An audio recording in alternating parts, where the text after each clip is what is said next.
Durante uma perfusão extracorpórea, é importante observar o nível de concentração de alguns elementos sanguíneos. O sangue é composto por uma parte líquida e uma parte sólida. A parte líquida, que é denominada plasma, é composta por albumina, fibrinogênio e as globulinas. A parte sólida é composta pela hemoglobina, pelas plaquetas e pelos leucócitos. A albumina é necessária para transportar hormônios lipossolúveis, hormônios tireoidais, ácidos graxos livres, bilirrubina não conjugada e a manutenção da pressão osmótica. Já a hemoglobina, ela é importante para carregar o oxigênio, o sangue oxigenado dos pulmões para o resto dos tecidos corporais. A hemoglobina é formada por uma estrutura quaternária, onde cada uma dessas estruturas quaternárias de proteínas carrega um M, que é o lugar onde o oxigênio se liga na hemoglobina.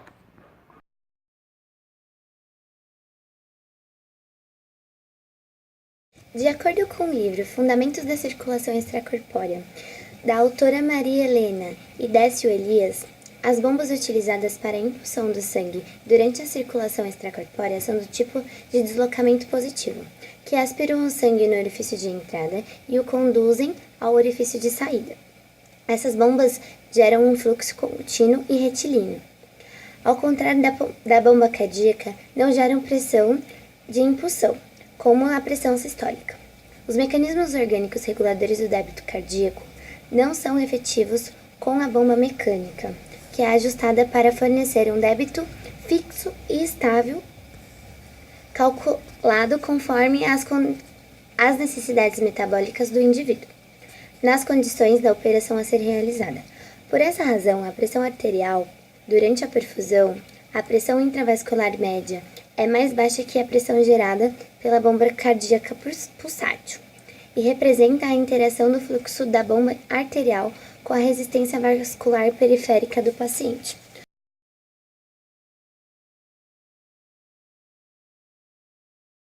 Sabe-se que as funções celulares dependem de diversos processos bioquímicos e enzimáticos que ocorrem no organismo, sendo que essas reações só ocorrem dentro de determinados parâmetros essenciais e específicos que devem ser mantidos.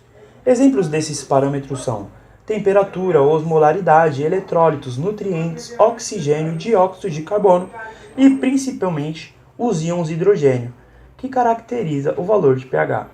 No passado, devido a aparelhos de perfusão não eficientes, observavam-se que pacientes apresentavam acentuadas variações de pH, devido ao fluxo sanguíneo reduzido no aparelho, causando a vasoconstrição periférica e, consequentemente, reduzindo as presenças de base e também reduzindo o valor do pH.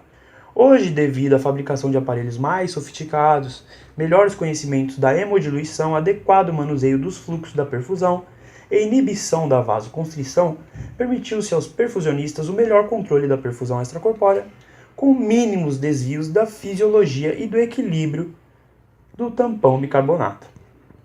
Durante a perfusão extracorpórea, para que haja monitoramento sobre os distúrbios ácido-base, deve-se realizar constantes exames de gasometria arterial e venosa. A gasometria arterial nos dá resultados do equilíbrio tamponante e a qualidade da oxigenação do sangue que irá perfundir ao paciente. Já a gasometria venosa, inversamente, nos dá valores da oxigenação dos tecidos.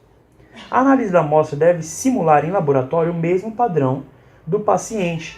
Devido à temperatura que se encontra o sangue em perfusão, nem sempre será a mesma que se encontra em padrões basais. Após a realização do exame e a interpretação dos dados, sabe-se qualquer distúrbio que o paciente possa apresentar, e assim podendo-se executar manobras que recuperem os padrões homeostáticos do mesmo. Manobras essas que dependem do desequilíbrio apresentado pelo paciente. Sendo, se for uma acidose, será administrado substâncias alcalinas. Se o inverso ocorrer, uma alcalose, por consequência, serão administradas substâncias com características ácidas, mantendo as concentrações corretas de ácidos e álcalis presentes no tampão bicarbonato, sendo que este é o principal tamponante sanguíneo.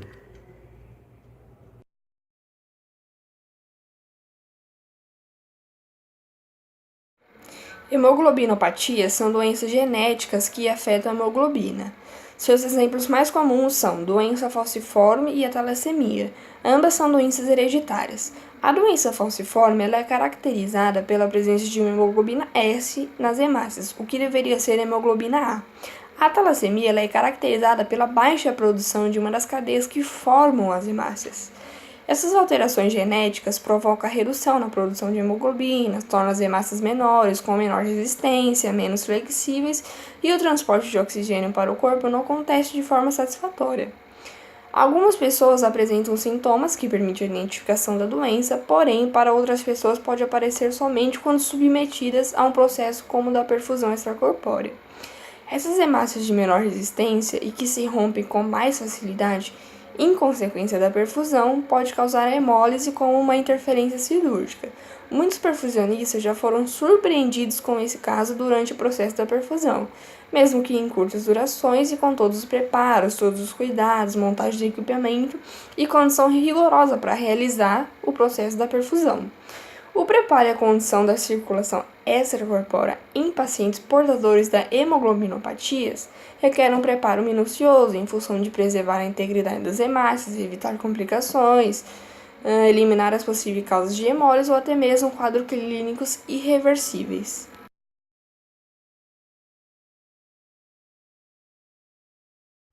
Riscos da perfusão.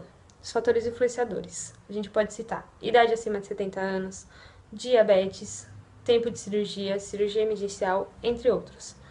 Porta de entrada para as infecções. Sangramento, pós-operatório onde se tem uma ferida que não foi totalmente fechada ou está mal fechada e a gente não tem cuidado com isso. Pré-operatório, onde pode haver contaminação no percurso até a sala de cirurgia. E também foi realizado um estudo onde eles falam que grande parte do risco de infecções está relacionado aos anestesistas. Por quê?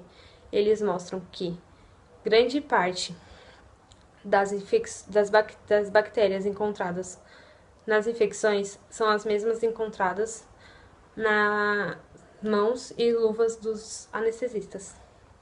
Uma infecção que a gente pode citar é a endocardite. A endocardite ela é uma infecção do endocárdio e das válvulas do coração. Os micro-organismos que penetram na corrente sanguínea ou podem contaminar o coração durante a cirurgia, eles podem alojar-se nas válvulas do coração, afetando também o endocárdio. Quando essa infecção é mais agravada, ela pode gerar uma obstrução, e essa obstrução ela pode gerar um icto, ou seja, um infarto do miocárdio.